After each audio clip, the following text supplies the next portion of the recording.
श्री स्वामी समर्थ. प्रेक्षकांनो, हुकमाची राणी या मालिकेमध्ये आता एक जबरदस्त असा ट्विस्ट येताना आपल्याला पाहायला मिळणार आहे. बरं का, यात तनिषा तिच्या डावामध्ये एकदम सफल झालेली असते. ती इंद्राला काही केल्या घरी येऊन देत नसते.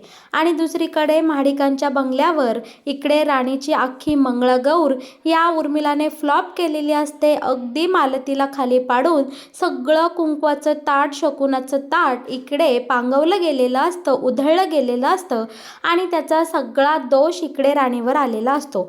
आता प्रत्येकजण आपापल्या घरी निघून गेलेलं असतं आणि वेळ आलेली असती ती म्हणजे राणीने आता दिवसभराचा धरलेला उपास सोडण्याची. पण राणी मात्र इकडे आता हट्टाला पेटलेली असते की मी उपास सोडेल ते फक्त माझ्या इंद्रजितच्या हातून. इंद्रजित घरी आल्यानंतरच मी माझा उपास सोडणार आहे. रत्नाई इकडे राणीला समजून समजून थकते, पण राणी काही इकडे रत्नाईचं ऐकायला तयार नसते. दुसरीकडे या तनिषाने इतकं नाटक केलेलं असतं की अक्षरशः इंद्राला तिच्या जवळ अगदी मुठीत असं घट्ट पकडून ठेवलेलं आपल्याला पाहायला मिळणार आहे. पण इकडे जसा का रत्नाईचा फोन इंद्राला येतो की राणी तू आल्याशिवाय जेवणार नाही, राणी सकाळपासून उपाशी आहे, तिच्या पोटात अन्नाचा कणही नाही, हे शब्द ऐकताच मात्र इकडे आपला इंद्रा अगदी गुळाच्या ढेपीसारखा पाघळलेला आपल्याला इथे पाहायला मिळणार आहे. आणि त्यानंतर मात्र इंद्रा राणीच्या काळजीपोटी इकडे ह्या तनिषाला फाट्यावर मारत धावत पळत घरी गेलेला आपल्याला पाहायला मिळणार आहे. इंद्राला पाहून राणीच्या इकडे जीवात जीव आलेला असतो आणि इंद्राने आता राणीला जवळ घेऊन तिचा उपवास सोडवण्यास इकडे तिला मदत केलेली आपण पाहणार आहोत. आणि त्यामुळे आपली हुकमाची राणी इकडे खरोखरच खूप खुश झालेली असते आणि तनिषा मात्र तिकडे दवाखान्यामध्ये तळतळ करताना आपल्याला पाहायला मिळणार आहे. प्रेक्षकांनो, मालिकेमध्ये इथून पुढे खूप काही गमतीशीर किस्से घडत जाणार आहे आणि हे खूप सुंदर पद्धतीने दाखवलं जाणार आहे. हे जर तुम्हाला नक्की कशा पद्धतीने दाखवलं जाणार, काय घडणार तुम्हाला जाणून घ्यायचं असेल तर तुम्ही आपला हा व्हिडिओ अगदी शेवटपर्यंत बघा, म्हणजे तुमच्या सगळं काही इकडे लक्षात येऊन जाईल.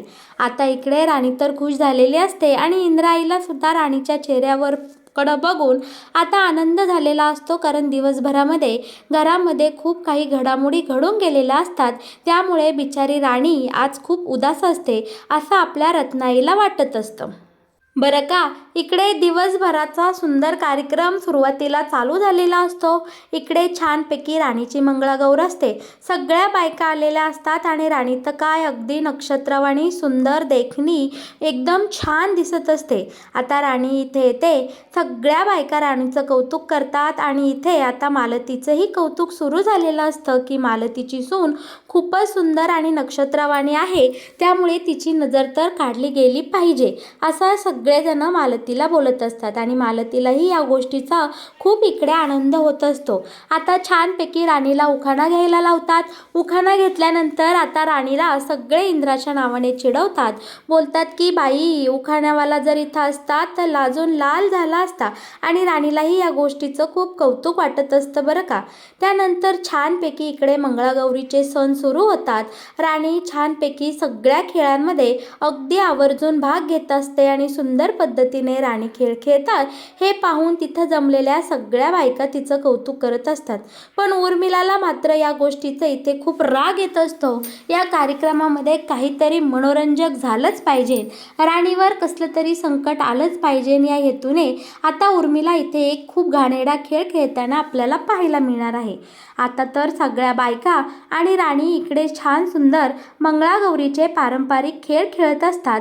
त्याचवेळी आता इकडे मालती एक साईडला उभी असते.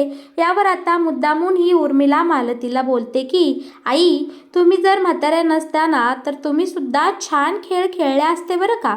मी ह्या अवघडलेल्या परिस्थितीत आहे, नाहीतर मग काय राणीला मी चांगलीच टक्कर दिली असती. पण तुम्ही आता वय झालं ना.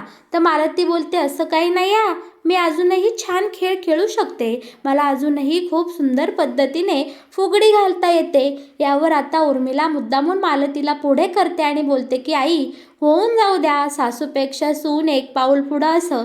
आणि आता छानपैकी इकडे मालती आणि रत्नाई फुगडी खेळताना आपल्याला पाहायला मिळणार आहे. बरं का, आता इथे छान दोघी जावांच्या फुगडीचा खेळ अगदी रंगात आलेला असतो. मालतीने आणि रत्नाईने इथे खूप सुंदर पद्धतीने फुगडी घातलेली असते आणि आता मुद्दामून ही उर्मिला राणीला फोर्स करते की तू खूप छान खेळ खेळले बरं का, आता सासू सुनांची सुद्धा एक फुगडी होऊन जाऊ दे, असं आता राणीला पुढे करत या उर्मिलाने बोलता बोलता राणीच्या गळ्यातली माळ, जो काही मोत्यांचा हार आहे, तो तोडून ठेवलेला असतो, जेणेकरून राणी आणि मालती आई फुगडी खेळेल तेव्हा त्यातले मणी खाली पडतील आणि काहीतरी इथे घोटाळा होईल. आणि अगदी इथे उर्मिलाच्या मनासारखं झालेलं असतं. या दोघीही फुगडी खेळता खेळता आता राणीच्या गळ्यातली माळ इथे गळून पडलेली असते. सगळे मोती खाली फरशीवर असे गळून पडलेले असतात आणि त्या मोत्यांवरनं घसरून आता इथे नेमकी रत्नाई आता हे पाहत असतानाच इकडे आता आपली ही मालती पाय घसरून खाली पडलेली पाहायला मिळणार आहे. आणि प्रेक्षकांनो, ती खाली तर पडते पण दुसरीकडे नाही, तर डायरेक्ट इकडे हळदी कुंकाच्या ताटात, ओटीच्या ताटात धाडकेनी जाऊन आता इकडे ही आपली मालती पडलेली पाहायला मिळणार आहे. आणि इथे छान मंगळागौरीचा कार्यक्रम रंगात आलेला असताना इथे या अख्ख्या कार्यक्रमाचा रंगाचा बेरंग झालेला आपल्याला पाहायला मिळणार आहे. भर मंगळागौरीच्या कार्यक्रमात हळदी कुंकाचं ताट इकडे उधळून गेल्यामुळे जमलेल्या बायका सगळ्या जणी बोलू लागलेले असतात की इथे खूप मोठा अपशकुन झाला आहे. घरातल्या कर्त्या बाईच्या हाताने असा अपशकुन होणं काही बरं नाही आणि इथे चर्चेला खूप घाणेरडं उधाण आलेलं आपण पाहणार आहोत.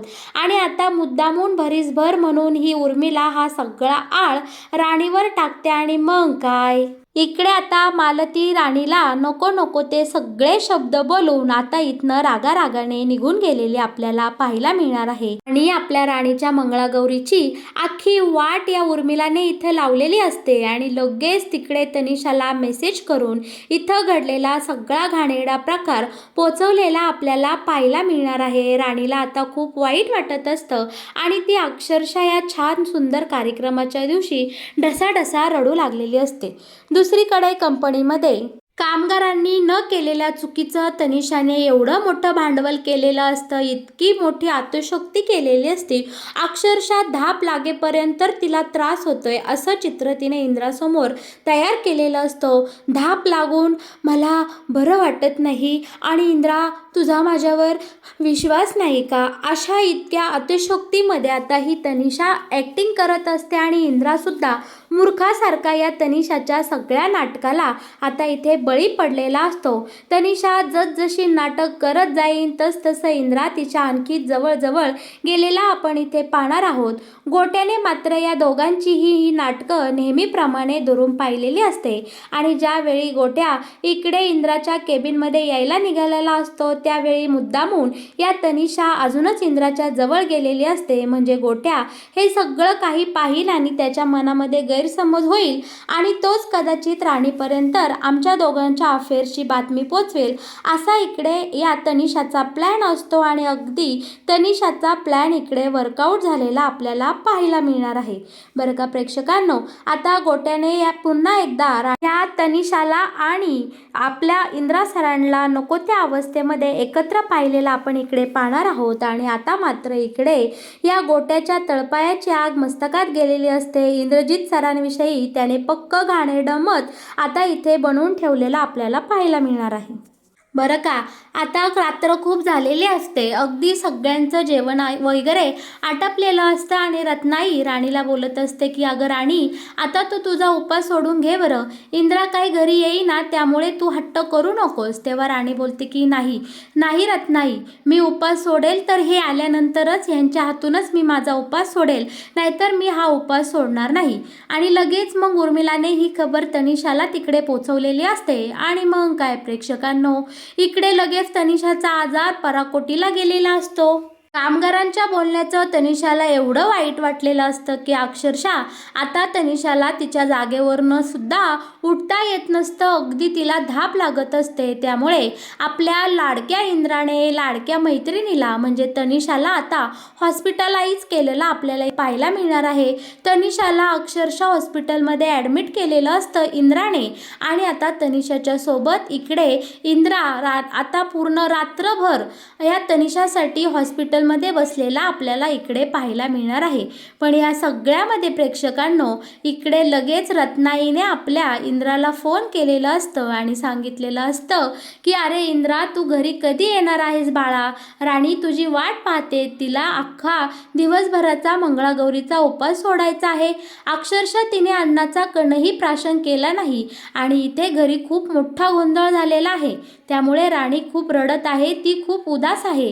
बाळा, काहीही कर आणि लवकरात लवकर घरी निघून ये, राणीला तुझी अत्यंत गरज आहे. त्यावेळेस आता इकडे इंद्राने रत्नाईला सांगितलेलं असतं की रत्नाई, तनिषाला हॉस्पिटलाइज केलं आहे, तिची तब्येत अचानक बिघडली आहे. तनिषासोबत इथे हॉस्पिटलमध्ये कोणी नाही, मला तर इथंच थांबावं लागेल. राणीला म्हणाव जेवून घ्या. इकडे तनिषाला मात्र या सगळ्याने खूप उकळ्या फुटत असतात बरं का. तिला वाटत असतं की अगदी अगदी सगळं माझ्या मनासारखं झालं आहे. आणि तनिषाला इथे हॉस्पिटलमध्ये बेडवर झोपून इंद्रा आता फोनवर बोलत बोलत बाहेर गेलेला असतो. तनिषा तिच्याच आविर्भावामध्ये असते की मी आज इंद्राला घरी जाऊन दिलं नाही आणि इंद्राने मला जास्त प्राधान्य दिलं, राणीला त्याने इज्जत दिली नाही असं तनिषाला वाटत असतं.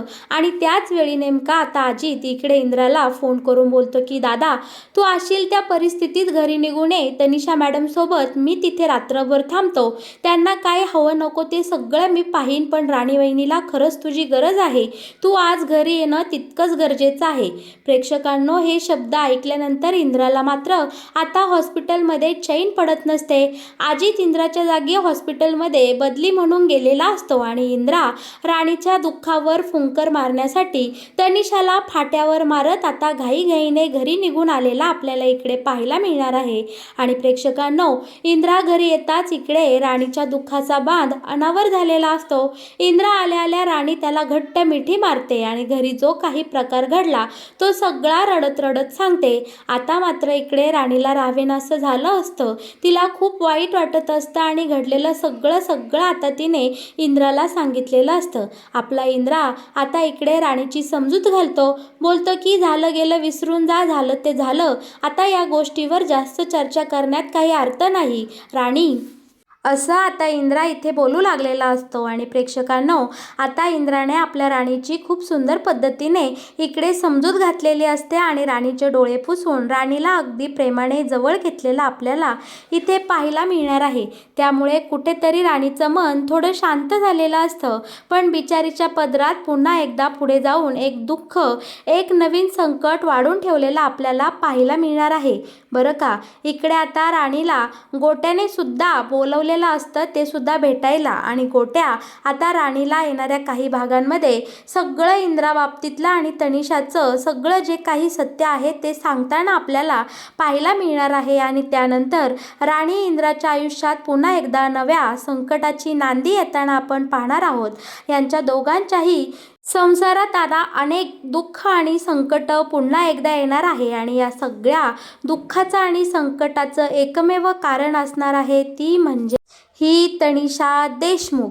तर मग प्रेक्षकांनो, कसा वाटला तुम्हाला हुकमाची राणी या मालिकेत येणारा हा नवीन ट्विस्ट? मालिकेत येणारे असेच नवनवीन अपडेट तुम्हाला जर सगळ्यात आधी जाणून घ्यायचे असतील तर तुम्ही नक्कीच आपल्या या चॅनलला सबस्क्राईब करा आणि हो, आपल्या व्हिडिओला लाईक केल्याशिवाय अजिबात कुठे जाऊ नका. या मालिकेचे असेच नवनवीन अपडेट सगळ्यात आधी जाणून घेण्यासाठी तुम्ही नेहमीच आपल्या या चॅनलसोबत असेच जोडलेले राहा. आणि हो, तुम्ही माझा हा व्हिडिओ अगदी शेवटपर्यंत मन लावून पाहिलात म्हणून मी तुम्हा सर्वांचे इकडे मनापासून आभार मानते. धन्यवाद.